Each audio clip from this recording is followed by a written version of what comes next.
Welcome to news TV 99 ముందుగా headlines చూద్దాం. రేపే డెడ్లైన్, ఒప్పందం చేసుకోకుంటే ఇరాన్ను నాశనం చేస్తామని ట్రంప్.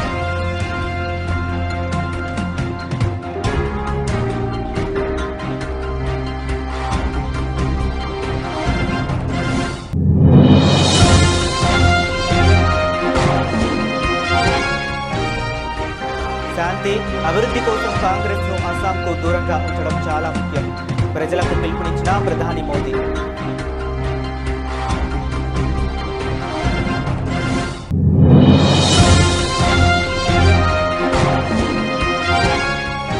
పరువు హత్యలకు చెక్, ప్రేమ జంటలకు రక్షణగా కర్ణాటక సంచలన బిల్లు.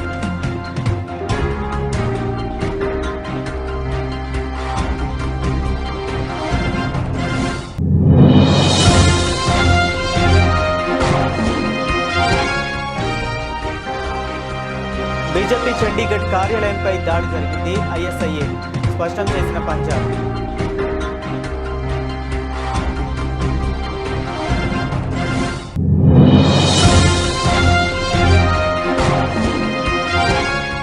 సీఎం రేవంత్ రెడ్డి అధ్యక్షతన స్పోర్ట్స్ హబ్ బోర్డు మీటింగ్, క్రీడా మౌలిక సదుపాయాలపై చర్చ.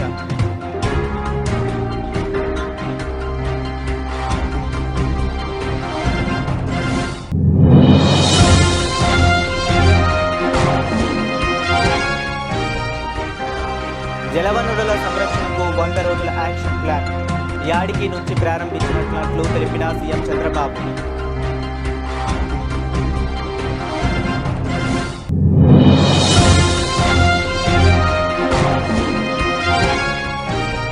కోహెడ్ పండ్ల మార్కెట్ను సందర్శించిన మాజీ మంత్రి హరీష్ రావు. రేవంత్ రెడ్డి కోహెడ ఫ్రూట్ మార్కెట్ భూమిని అమ్మేసే కుట్ర చేస్తున్నారని విమర్శలు.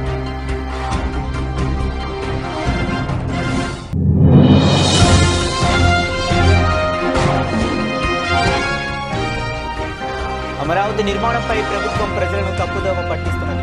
వైసీపీ ఎమ్మెల్సీ తూమాటి మాధవరావు విమర్శలు.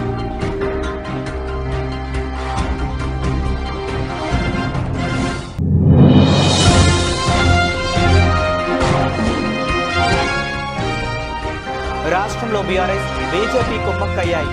ఖానాపూర్లో బీఆర్ఎస్ బీజేపీ దోస్తీ బయటపడిందన్న ప్రభుత్వ విప్ ఎమ్మెల్యే ఆది శ్రీనివాస్.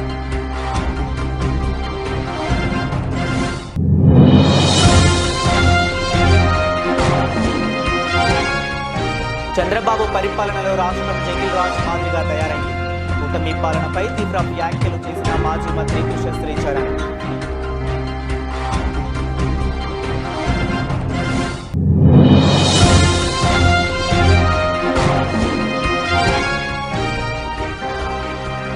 చిన్నస్వామిలో హై స్కోరింగ్ మ్యాచ్, సిఎస్కేపై ఆర్సీబీ ఘన విజయం, చరిత్ర సృష్టించిన భువి.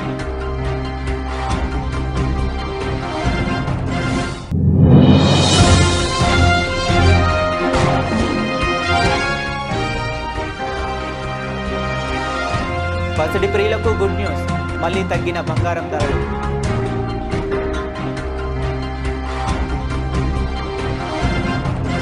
అమెరికా, ఇరాన్ మధ్య ఉద్రిక్తతలు తీవ్ర స్థాయికి చేరాయి. ఇరాన్తో ఒప్పందం కుదరకపోతే అక్కడున్న ప్రతి దాన్ని పేల్చేస్తామంటూ అమెరికా అధ్యక్షుడు డొనాల్డ్ ట్రంప్ హెచ్చరిక జారీ చేశారు. కాల్పుల విరమణ, హర్ముజ్ జలసంధిని తిరిగి తెరవడం లక్ష్యంగా పాకిస్తాన్, ఈజిప్ట్, టర్కీ మధ్యవర్తిత్వంతో చర్చలు జరగనున్న నేపథ్యంలో ట్రంప్ ఈ వ్యాఖ్యలు చేయడం గల్ఫ్ ప్రాంతంలో కలకలం రేపింది. మంగళవారం నాటికి ఒప్పందం జరగకపోతే తీవ్ర పరిణామాలు తప్పవని ఆయన అల్టిమేటం ఇచ్చారు. మంగళవారం ఇరాన్లో పవర్ ప్లాంట్లు, బ్రిడ్జిల దినోత్సవం అవుతుంది. హర్ముజ్ జలసంధిని తెరవండి, లేదంటే నరకంలో బతుకుతారు, చూస్తూ ఉండండి అంటూ ట్రంప్ తన సోషల్ మీడియా ప్లాట్ఫామ్ ట్రూత్ సోషల్లో తీవ్ర పదజాలంతో పోస్ట్ చేశారు. ఇరాన్ మౌలిక సదుపాయాలే లక్ష్యంగా దాడులు ఉంటాయని ఆయన స్పష్టం చేశారు. పాలనతో విసిగిపోయిన ఇరాన్ పౌరులు తమ ప్రభుత్వానికి వ్యతిరేకంగా చేసే ఇలాంటి చర్యలను సమర్థిస్తారని ట్రంప్ అభిప్రాయపడ్డారు.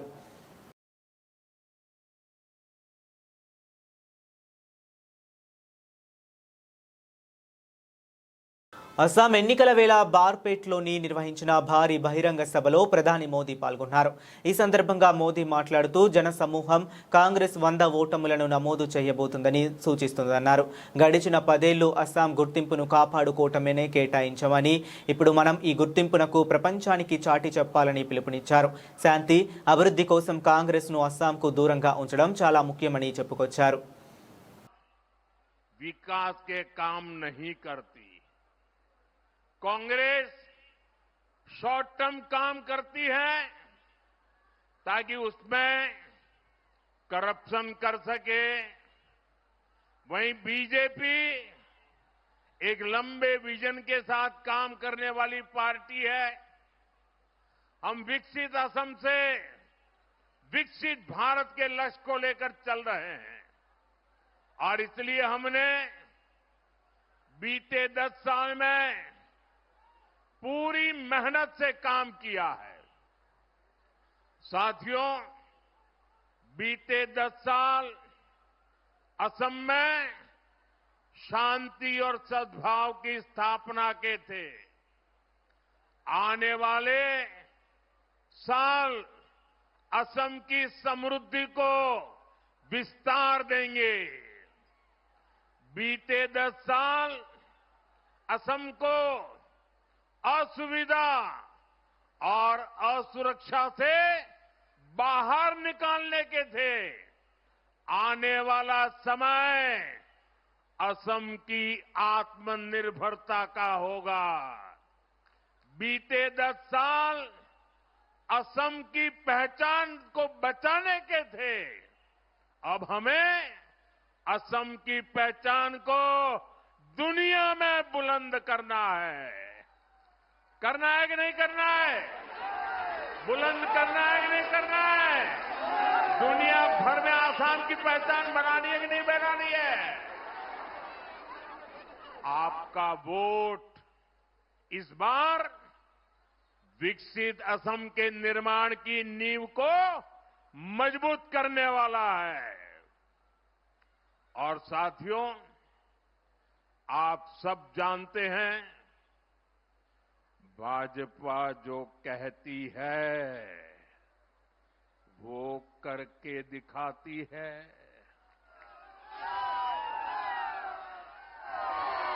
हम असम को उस बुलंदी की तरफ लेकर जा रहे हैं जिसके असम के लोग हकदार हैं। साथियों, यहां से मानस नेशनल पार्क ज्यादा दूर नहीं है। मां कामाख्या का आशीर्वाद इस पूरे क्षेत्र पर है। यहां आस्था और अध्यात्म से जुड़े बड़े स्थान है। असम में जैसे जैसे कनेक्टिविटी सशक्त हो रही है, यहां टूरिज्म का भी विस्तार होता जा रहा है और इसका फायदा पूरे असम को होगा। పరువు హత్యలకు అడ్డుకట్ట వేస్తూ ప్రేమ జంటలకు రాజ్యాంగబద్ధమైన రక్షణ కల్పించే దిశగా కర్ణాటక ప్రభుత్వం ఒక విప్లవాత్మక అడుగు వేసింది. కులం, మతం పేరుతో జరిగే దాడుల నుంచి ప్రేమికులను కాపాడేందుకు ఉద్దేశించిన కర్ణాటక వివాహ ఎంపిక స్వేచ్ఛ, గౌరవం పేరిట జరిగే నేరాల నిరోధక బిల్లు 2026కు రాష్ట్ర మంత్రివర్గం ఆమోదం తెలిపింది. ఈ నిర్ణయం దేశవ్యాప్తంగా చర్చనీయాంశంగా మారింది. ఈ బిల్లు ప్రకారం తమకు ప్రాణహాని ఉందని భావించే ప్రేమ జంటలు పోలీసులను ఆశ్రయిస్తే ఫిర్యాదు అందిన 6 గంటల్లోనే వారికి రక్షణ కల్పించాలి. వారి కోసం ప్రభుత్వం ప్రత్యేకంగా సేఫ్ హౌస్లను ఏర్పాటు చేయనుంది. బాధితులకు సహాయం అందించేందుకు ప్రతి జిల్లాలో ప్రత్యేక సెల్తో పాటు 24 గంటలు పనిచేసే హెల్ప్ లైన్ నెంబర్లను కూడా అందుబాటులోకి తేనుంది. పరువు పేరుతో దాడులకు పాల్పడడం, సామాజిక బహిష్కరణ విధించడం వంటి చర్యలను ప్రభుత్వం ఈ బిల్లులో తీవ్రమైన నేరంగా పేర్కొంది.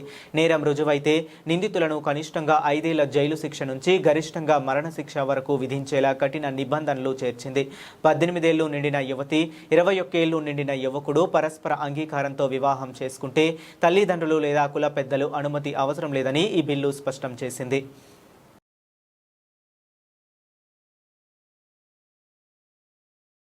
బీజేపీ చండీగఢ్ కార్యాలయం జరిపిన దాడిని ఐఎస్ఏఏ ప్రయోజితం చేసి ప్రణాళిక వేసిందని పంజాబ్ డీజీపీ స్పష్టం చేశారు. పోర్చుగల్లోని బల్జోత్ సింగ్ ఆలియాస్ జోత్, జర్మనీలోని హర్జీత్ సింగ్ లాడీ అనే ఐఎస్ఐ హ్యాండర్లు 2 లక్షల నగదు బహుమతి ఇస్తామన్న ఆశ చూపి నిందితులను ఈ దాడి చేసేలా ప్రేరేపించారని డీజీపీ తెలిపారు.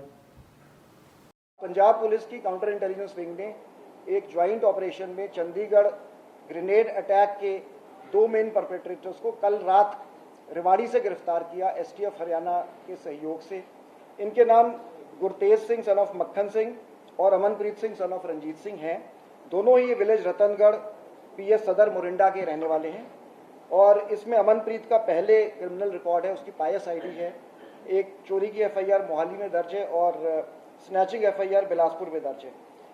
गुरतेज सिंह की रिक्रूटमेंट सोशल मीडिया पे इंस्टाग्राम के थ्रू बलजोत सिंह जोत नाम के व्यक्ति ने, जो पोर्चुगल रहता है और इस मॉड्यूल का एक इम्पॉर्टेंट हैंडलर के रूप में इमर्ज करके आया है, उसने करी थी। और उसने गुरतेज को 28 तारीख को ये कंसाइनमेंट बलाचौर नवाशहर एरिया से कलेक्ट करने के लिए उसको डिप्यूट किया था और साथ में मनदीप एलियास अभिजोत शर्मा और रूबल चौहान इसके साथ गए थे गुरतेज के साथ और कंसाइनमेंट इन्होंने जसवीर सिंह जस्सी से रिट्रीव करके इसकी आगे उन्होंने टारगेट आइडेंटिफिकेशन के लिए चंडीगढ़ में रेकी करी और उसके बाद 1 तारीख को ये ग्रेनेड लॉब किया। अमनप्रीत सिंह की रिक्रूटमेंट गुरतेज ने ही करी थी और इस पूरे काम के लिए इन्हें 2 लाख रुपए प्रॉमिस किए गए थे, जिसका कुछ अंश की कुछ पार्ट पेमेंट इन्हें हुई थी। और ग्रेनेड अमनप्रीत ने फेंका था, उसका वीडियो गुरतेज ने बनाया था और कंटिन्यूसली ये अपने हैंडलर्स के साथ इन टच फ़ोन पे थे। इन्हें इनफैक्ट ग्रेनेड कैसे लॉक करना है, उसकी पिन कैसे रिमूव करनी है, ये फ़ोन पे बताया गया था और कुछ ट्रेनिंग वीडियोस इनके साथ शेयर किए गए थे। और ये कंसाइनमेंट कटआउट्स के through layered chain of operatives के थ्रू डिलीवर करी गई थी। तो 16 मार्च को ये माजरी विलेज है जिसमें बलविंदर सिंह शम्मी, जो बलजोत जोत का अक्वेंटेंस है, उसने जो है ये शम्मी को कहा था कि तुम्हें एक सरपंच नाम के व्यक्ति का फ़ोन आएगा और सरपंच व्यक्ति ने फिर उससे कंसाइनमेंट कलेक्ट करवाई। वो कंसाइनमेंट ले जाके उसने आगे हैंडओवर करी चरणजीत सिंह चन्नी नाम के व्यक्ति को, जो कि पोर्चुगल का पीआर है। और चरणजीत सिंह चन्नी ने आगे ये कंसाइनमेंट, चरणजीत सिंह चन्नी को हरजोत लाडी जो जर्मनी बेस्ड है वो हैंडल कर रहा था, तो उसने फिर आगे ये कंसाइनमेंट जसवीर जस्सी को हैंडओवर करी, जो कि बलजोत जोत का जो फ्रेंड था। मतलब हैंडलर भी चेंज हो जाते थे एक कटआउट के बाद और जो ऑपरेटिव भी चेंज हो जाता था। और जसवीर जस्सी, जैसे मैंने पहले बताया, बलजोत जोत का चाइल्डहुड फ्रेंड है और उसे इस काम के लिए 20,000 रुपये दिए गए थे। उसने 12 दिन ये कंसाइनमेंट अपने पास रखी और रिकवरी पुलिस ने एक जो लाइव ग्रेनेड है वो जसवीर जस्सी से रिकवर किया है। जिगाना पिस्टल बलविंदर लाल शामी से और कुछ राउंड्स रिकवर हुए।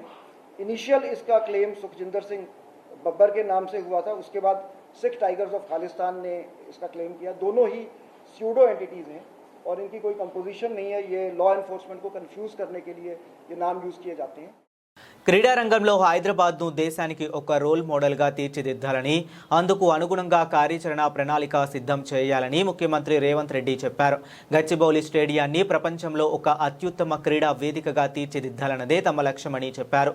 గచ్చిబౌలి స్టేడియాన్ని అభివృద్ధి చేయడానికి సంబంధించి కార్యాచరణపై ముఖ్యమంత్రి తెలంగాణ స్పోర్ట్స్ హబ్ ప్రతినిధులతో సమావేశమయ్యారు. ఈ సమావేశంలో sports hub chairman doctor Sanjeev జోన్కా, కో చైర్మన్ ఉపాసన కునితల, సభ్యులు కావ్య మారన్, సి శశిధర్, రాష్ట్ర ప్రభుత్వ ఉన్నతాధికారులు పాల్గొన్నారు. తెలంగాణ అవతరణ దినోత్సవం జూన్ 2వ తేదీన గచ్చిబౌలి స్టేడియం అభివృద్ధి పనులకు శంకుస్థాపన చేస్తామని, ఆలోగా పూర్తి స్థాయి కార్యాచరణ ప్రణాళిక సిద్ధం చేయాలని చెప్పారు. ఆ స్టేడియంలో హెలీప్యాడ్తో పాటు ప్రపంచ స్థాయి అన్ని సౌకర్యాలు ఏర్పాటు చేయాలన్నారు. క్రీడాకారులు విమానాశ్రయం నుంచి నేరుగా హెలికాప్టర్లో స్టేడియంకు చేరుకునేలా ఏర్పాటు ఉండాలని, స్టేడియంకు భవిష్యత్తులో కూడా ఎలాంటి ఆర్థిక ఇబ్బందులు లేకుండా ప్రణాళిక సిద్ధం చేస్తామన్నారు.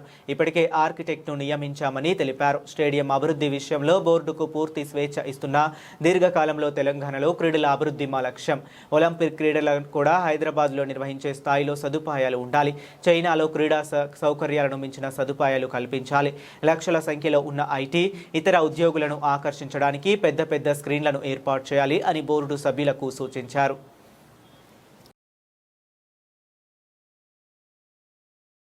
జలవనరుల సంరక్షణకు 100 రోజుల యాక్షన్ ప్లాన్ను యాడికి నుంచి ప్రారంభించనున్నట్లు ఆంధ్రప్రదేశ్ ముఖ్యమంత్రి నారా చంద్రబాబు నాయుడు వెల్లడించారు.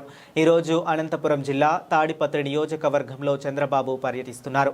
నీటి భద్రత, సాగునీటి సంఘాల బాధ్యత కార్యక్రమంలో ఆయన పాల్గొన్నారు. ఈ సందర్భంగా రైతులు సాగునీటి సంఘాలతో సమావేశమవుతారు. నేటి నుంచి జూలై 14వ తేదీ వరకు జలవనరుల సంరక్షణ చర్యలు ప్రభుత్వం చేపట్టనుంది. నీటి భద్రతలో ప్రజలు, రైతులను భాగస్వాములను చేసేలా రూపకల్పన చేయనున్నారు.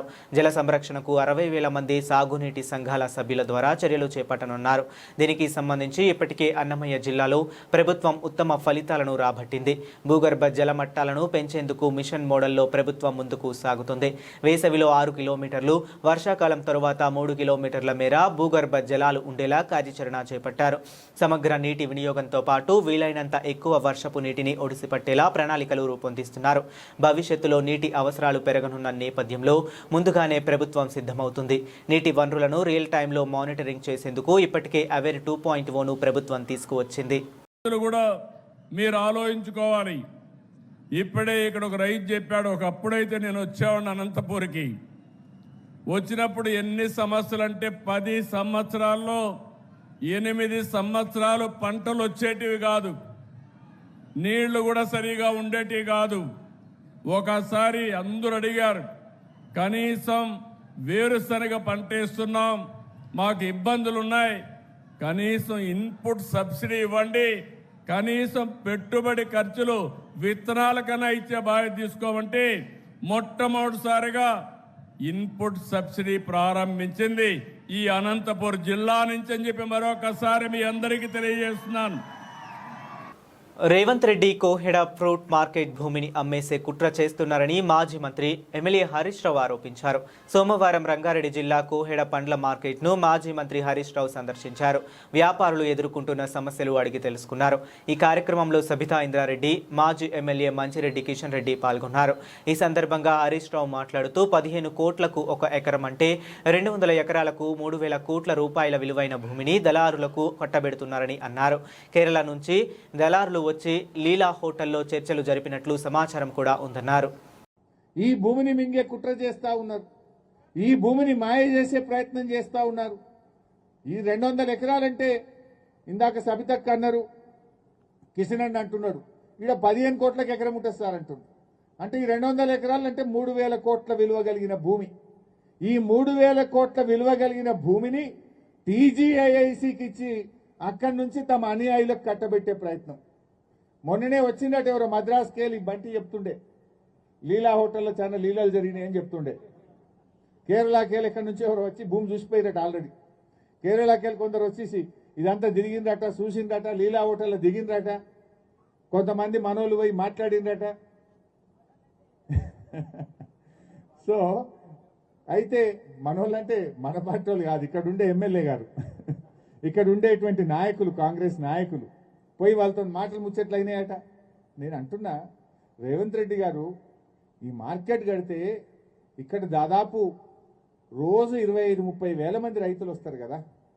రోజు 25,000-30 వేల మంది రైతుల భవిష్యత్తు ముఖ్యమా? నువ్వు ఈ భూమిని 4 కంపెనీలకో 4 దళారులకో అడ్డదారిన కట్టబెట్టడం ముఖ్యమా?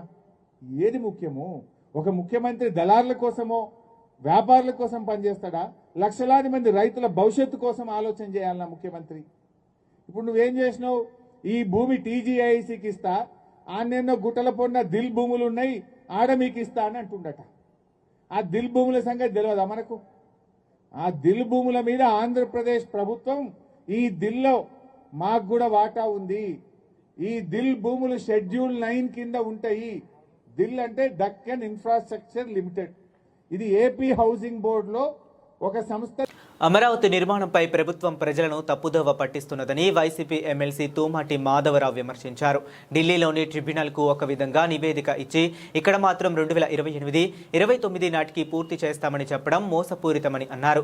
కౌన్సిల్ను పక్కన పెట్టి తీర్మానాలు పంపుతున్నారని, రాజధాని భూ వ్యవహారాలు, కాంట్రాక్టుల్లో అవినీతి బయటపడుతుందనే భయంతో చర్చకు రావటం లేదని ఆరోపించారు. మొత్తం రాజధానిని ప్రభుత్వం నిర్మిస్తుందనడం రియల్ ఎస్టేట్ ప్రయోజనాల కోసమేనని విమర్శించారు. అదే కౌన్సిల్కి వచ్చున్నా కూడా మేము వ్యతిరేకించే వాళ్ళం కాదని చెప్పి నేను యాజ్ ఎమ్మెల్సీగా నేను చెప్తాను. ఎందుకంటే గత 2 సంవత్సరాల నుంచి మీరు చూస్తే ఈ రాష్ట్ర ప్రజల భవిష్యత్తును దృష్టిలో పెట్టుకొని, ఈ రాష్ట్ర ప్రజల ప్రయోజనాలను దృష్టిలో పెట్టుకొని ప్రతి బిల్లుని మేము సహకరించడం జరిగింది. కానీ ఏది వచ్చినా సరే దాని మీద డిస్కషన్ మేము అడుగుతా ఉన్నాం. ప్రజలకు వాస్తవాలు తెలియాలి. ఏ బిల్లు వచ్చినా ఏం జరుగుతుంది, ఎలా ముందుకెళ్తుంది అసెంబ్లీ అని చెప్పేది, కౌన్సిల్ అని చెప్పి తెలియాలని ఏ సంబంధించి రైతులకు సంబంధించి కానీ ఏ సమస్య సంబంధించి కానీ బిల్స్ వచ్చినప్పుడు ఏ డిపార్ట్మెంట్ బిల్లు వచ్చినా సరే మేము దాని మీద డిస్కషన్ చేయడం, దాంట్లో ఉన్న లోపాలను ఎత్తి చూపించడం. రాష్ట్రంలో బీఆర్ఎస్ బీజేపీ కుమ్మక్కయ్యాయని ప్రభుత్వ విప్ ఆది శ్రీనివాస్ అన్నారు.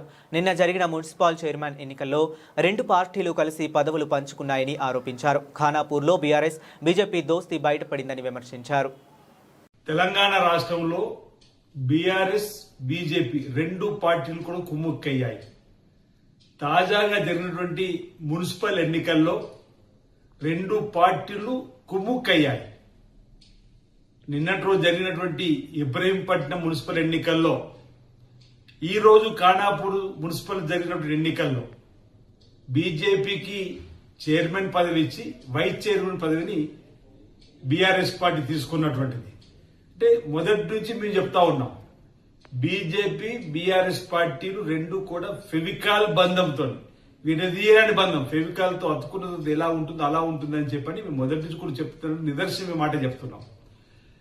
బీజేపీ రాష్ట్ర అధ్యక్షుడు రామచంద్రరావు గారు మాకు ఏ పార్టీతో పొత్తుండదని చెప్పిన మాట ఓవైపు చెప్తున్నాడు.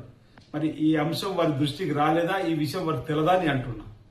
ఈరోజు ప్రజాస్వామ్య గెలుపంటూ మాటలు దాటివేసే ప్రయత్నిస్తున్న కేటీఆర్ గారు ఈ పరిణామాలపైన కిమ్మనుకుంటూ ఎందుకు ఉంటున్నాడనేది కూడా చెప్పాలి. అంటే లోపల రెండు పార్టీలు ఒకటే చెప్పని ఈ మున్సిపల్ ఎన్నికల ద్వారా తెలిసినటువంటి సందర్భాన్ని గుర్తు చేస్తూ, గతంలో కలిసే ఉన్నాయి బీఆర్ఎస్ బీజేపీ, ఇప్పుడు కలిసే ఉన్నాయి, భవిష్యత్తులో కూడా రెండు పార్టీలు కలిసే ఉంటుందని చెప్పిన నిదర్శనంగా ఈ ఎన్నికలు. ఇప్పుడు దీనికి సమాధానం ఈరోజు బీజేపీ రాష్ట్ర అధ్యక్షుడు రామచంద్రరావు గారు ప్రజలకు సమాధానం చెప్పాలి. కేటీఆర్ గారు ప్రజాస్వామ్య విలువలంటూ ఈరోజు కిమ్మనకుంటూ ఉన్నటువంటి కేటీఆర్ కూడా ప్రజలకు సమాధానం చెప్పాల్సిన అవసరం ఉంది. ఏదేమైనా బీజేపీ బీఆర్ఎస్ ఒకటే అని ఈ తాజాగా మున్సిపల్ ఎన్నికల ద్వారా విదితమైన అంశాన్ని ప్రజలు గమనించాలని చెప్పి సందర్భంగా కోరుతా ఉన్నాను. చంద్రబాబు పరిపాలనలో ఆంధ్రప్రదేశ్ రాష్ట్రం జంగిల్ రాజ్ మాదిరిగా తయారైందని మాజీ మంత్రి ఉషశ్రీ చరణ్ మండిపడ్డారు. పట్టపగలే హత్యలు, దారుణాలు, అత్యాచారాలు జరుగుతున్నాయని ప్రభుత్వంపై విమర్శలు గుప్పించారు. మహిళలకు భద్రత లేనే లేదని హోంమంత్రి అనిత సొంత నియోజకవర్గంలో ఓ బాలికను కిడ్నాప్ చేయగా ఇంతవరకు ఆమె ఆచూకీ తెలియలేదు అంటే పరిస్థితి ఎలా ఉందో అర్థం అవుతుందని అన్నారు. అరవ శ్రీధర్ లాంటి ఎమ్మెల్యేల అరాచకం చూస్తుంటే ప్రజలు సిగ్గుతో తలదించుకోవాల్సిన దుస్థితి ఉందంటూ ఘాటు వ్యాఖ్యలు చేశారు. మీకు జ్ఞానం లేదంటే నిజంగా ఇది జంగల్ రాజ్ అనేది జరుగుతోంది ఈ ఆంధ్రప్రదేశ్ రాష్ట్రంలో. ఎందుకంటే ఎప్పుడైతే ఈ ఒక కూటమి ప్రభుత్వం ఏర్పాటైందో ఆ రోజు నుంచి మనం చూస్తున్నాం, వినుగొండలో మర్డర్ చేసినారు, నడి రోడ్డుల హత్య చేశారు. ఇది మీ జంగల్ రాజుకి ఒక నిదర్శనం కాదా? స్వయాన హోంమంత్రి ఒక జిల్లాలోనే ఒక చిన్నారి కనబడకపోతే ఇంతవరకు ఊసేలేదు. ఇది జంగల్ రాజ్ కదా? మళ్ళా అరవ శ్రీధర్ అనేవాళ్ళు ఎమ్మెల్యేగా ఉంటూ ఆమె వేధిస్తున్న మహిళ గురించి మీరు ఇంతవరకు కూడా అరెస్ట్ చేసిన బాధ్యత ఏమైనా తీసుకున్నారా మీరు కూటమి ప్రభుత్వం? అది కూడా జంగల్ రాజ్ కి ఒక నిదర్శనం కదా? ఒక మహిళ సెక్రటేరియట్ మహిళని నిన్న నడి రోడ్లో కొడుతుంటే దానికి అసలు ఇంతవరకు ఎవ్వరు కూడా మాట్లాడలేదు. ఇది జంగల్ రాజ్ కదా? ఏం పాలన చేస్తున్నారండి మీరు? స్వయాన ఒక మహిళా మంత్రిగా మంత్రి సవితమ్మ గారు ఉంటూ తన స్వంత పంచాయతీలో ఆడవాళ్ళ గురించి తాగడానికి, అదేవిధంగా ఆల్కహాల్ కి గంజాయికి బానిసనైనారని ఆమె చెప్తా ఉంది అంటే ఇది జంగల్ రాజ్ కదా? ఏం మాట్లాడుతున్నారంటే అసలు మహిళలకి రక్షణ ఉందా? ఎవరైనా ఏదైనా మాట్లాడితే దీని గురించి ప్రశ్నిస్తే సోషల్ మీడియా కేసు బనాయిస్తున్నారు మీరు. కనీసం బీసీ శాఖ మంత్రిగా ఉంటూ సవితమ్మ గారు టైలరింగ్ మిషన్ నేను పరిపూర్ణంగా చేస్తాను అని చెప్తున్నావు కదా, దాని డిస్ట్రిబ్యూషన్ కూడా జరగలేదు. ఇది జంగల్ రాజ్ కదా? బీసీలందరికీ కూడా మీరు ఖచ్చితంగా పెన్షన్ ఇస్తామని చెప్పి 2 years అయిందండి, ఇంతవరకు మీరు అసలు పెన్షన్ గురించి మీరు మాట్లాడతలేదు అంటే బీసీలందరూ కూడా ఎలా కనపడుతున్నారు సవితమ్మ? నీకు బీసీ శాఖ మంత్రిగా ఉండే ఒక అర్హత నీకు లేదు. వెంటనే రాజీనామా చేసి నువ్వు పోవాలి అని ఈరోజు మేము కూటమి ప్రభుత్వంని డిమాండ్ చేస్తూ ఇలాంటి పరిపాలన మీరు అందిస్తున్నారని జనంలో. బెంగళూరు చిన్నస్వామి స్టేడియం వేదికగా జరిగిన ఐపీఎల్ మ్యాచ్లో రాయల్ ఛాలెంజర్స్ బెంగళూరు ఆకట్టుకునే ప్రదర్శన కనబరిచింది.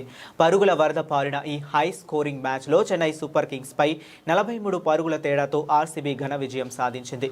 తొలుత బ్యాటింగ్ చేసిన ఆర్సీబీ 20 ఓవర్లలో 3 వికెట్లకు 250 పరుగులు చేయగా 251 పరుగుల భారీ లక్ష్యాన్ని ఛేదించడంలో చెన్నై విఫలమైంది. టాస్ గెలిచి బౌలింగ్ ఎంచుకున్న చెన్నై నిర్ణయం బెడిసికొట్టింది. ఆర్సీబీ బ్యాటర్లు ఆకాశమే హద్దుగా చెలరేగారు. దీంతో ఆర్సీబీ 20 ఓవర్లలో 3 వికెట్ల నష్టానికి 250 పరుగుల భారీ స్కోర్ సాధించింది. భారీ లక్ష్య ఛేదనలో చెన్నై సూపర్ కింగ్స్ గట్టిగానే పోరాడింది. సర్ఫరాజ్ ఖాన్ అర్ధశతకంతో రాణించగా ప్రశాంత్ వీర్ 43, జేమీ ఓవర్టన్ మెరుపులు మెరిపించారు. అయితే ఆరంభంలోనే రుతురాజ్ గైక్వాడ్, సంజు శాంసన్ వికెట్లను త్వరగా కోల్పోవటం జట్టుపై ఒత్తిడి పెంచింది. బ్యాటర్లు పోరాడినా లక్ష్యం మరీ పెద్దదిగా కావడంతో చెన్నై 19.4 ఓవర్లలో 207 పరుగులకు ఆలౌట్ అయింది. ఈ మ్యాచ్ ద్వారా ఆర్సీబీ పేసర్ భువనేశ్వర్ కుమార్ అరుదైన చరిత్ర సృష్టించాడు. 3 కీలక వికెట్లు పడగొట్టిన భువి ఐపీఎల్ చరిత్రలో 200 వికెట్ల మైలురాయిని అందుకున్నాడు. ఈ ఘనత సాధించిన తొలి ఫాస్ట్ బౌలర్గా నిలిచి సరికొత్త రికార్డు నెలకొల్పాడు. అతడితో పాటు అభినందన్ సింగ్, కృణాల్ పాండ్యా 2 వికెట్లు తీసి జట్టు విజయంలో కీలక పాత్ర పోషించారు. పశ్చిమాసియాలో ఉద్రిక్త పరిస్థితుల కారణంగా అంతర్జాతీయ మార్కెట్లలో అనిశ్చితి నెలకొంది. ప్రపంచవ్యాప్తంగా బంగారం ధరలు భారీగా తగ్గుతున్నాయి. అమెరికన్ డాలర్ విలువ పెరగడం కూడా బంగారం ధరలు తగ్గడానికి కారణం నిలుస్తుంది. యుద్ధం ప్రారంభం అవడానికి ముందు 10 గ్రాముల స్వచ్ఛమైన 24 క్యారెట్ల బంగారం ధర 1,90,000 రూపాయల దగ్గర ట్రేడ్ అయింది. యుద్ధం ప్రారంభం అవగానే ధరలు డమాల్ అని పడిపోయాయి. ప్రస్తుతం 10 గ్రాముల స్వచ్ఛమైన 24 క్యారెట్ల బంగారం ధర 1.5 లక్షల రూపాయల దగ్గర ట్రేడ్ అవుతుంది. గుడ్ రిటర్న్స్ వెబ్సైట్ ప్రకారం సోమవారం హైదరాబాద్ మార్కెట్లో 10 గ్రాముల 24 క్యారెట్ల స్వచ్ఛమైన బంగారం ధర 1,50,920 దగ్గర, 22 క్యారెట్ల బంగారం ధర 1,38,340 దగ్గర, 18 క్యారెట్స్ బంగారం ధర 1,13,190 దగ్గర ట్రేడ్ అవుతుంది. ఇక హైదరాబాద్ మార్కెట్లో వెండి ధరలు ఇలా ఉన్నాయి. కేజీ వెండి ధర 2,54,900 రూపాయలుగా ఉంది. 100 గ్రాముల వెండి ధర 25,490 రూపాయలుగా ఉంది.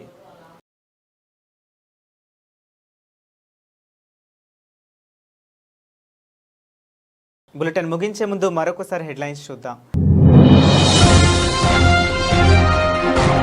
రేపే డెడ్లైన్, ఒప్పందం చేసుకోకుంటే ఇరాన్ను నాశనం చేస్తామని ట్రంప్.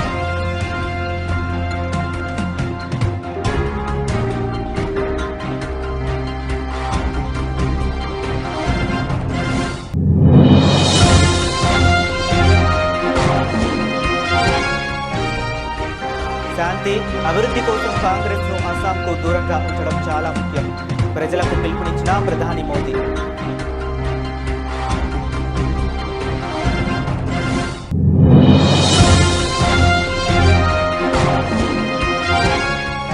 పరువు హత్యలకు చెక్, ప్రేమ జంటలకు రక్షణగా కర్ణాటక సంచలన బిల్లు.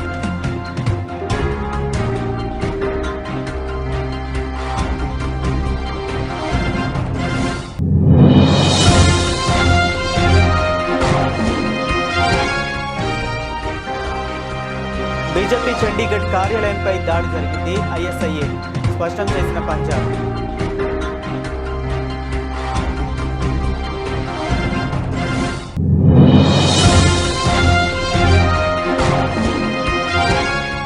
సీఎం రేవంత్ రెడ్డి అధ్యక్షతన స్పోర్ట్స్ హబ్ బోర్డు మీటింగ్, క్రీడా మౌలిక సదుపాయాలపై చర్చ.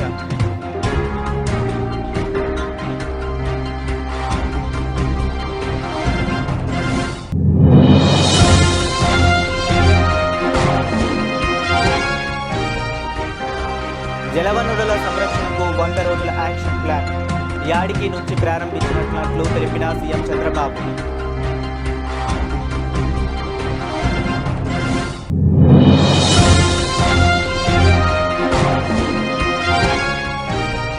కోహెడ్ పండ్ల మార్కెట్ను సందర్శించిన మాజీ మంత్రి హరీష్ రావు. రేవంత్ రెడ్డి కోహెడ ఫ్రూట్ మార్కెట్ భూమిని అమ్మేసే కుట్ర చేస్తున్నారని విమర్శలు.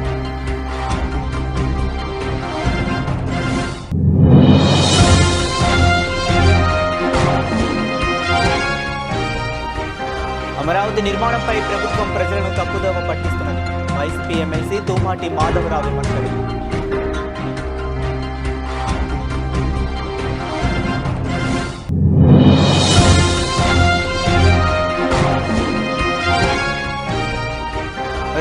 BRS BJP కుమ్మక్కయ్యాయి.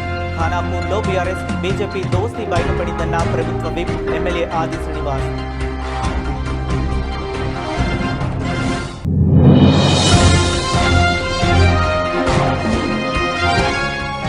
చంద్రబాబు పరిపాలనలో రాష్ట్రం జంగిల్ రాజ్ మాదిరిగా తయారైంది. కూటమి పాలనపై తీవ్ర వ్యాఖ్యలు చేసిన మాజీ మంత్రి కుశశ్రీ చరణ్.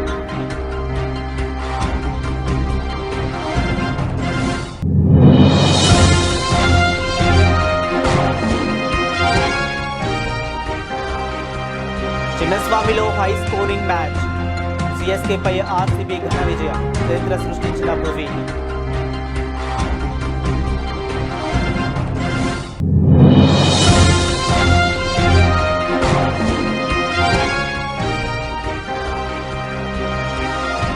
పసిడి ప్రియులకు గుడ్ న్యూస్. మళ్లీ తగ్గిన బంగారం ధరలు.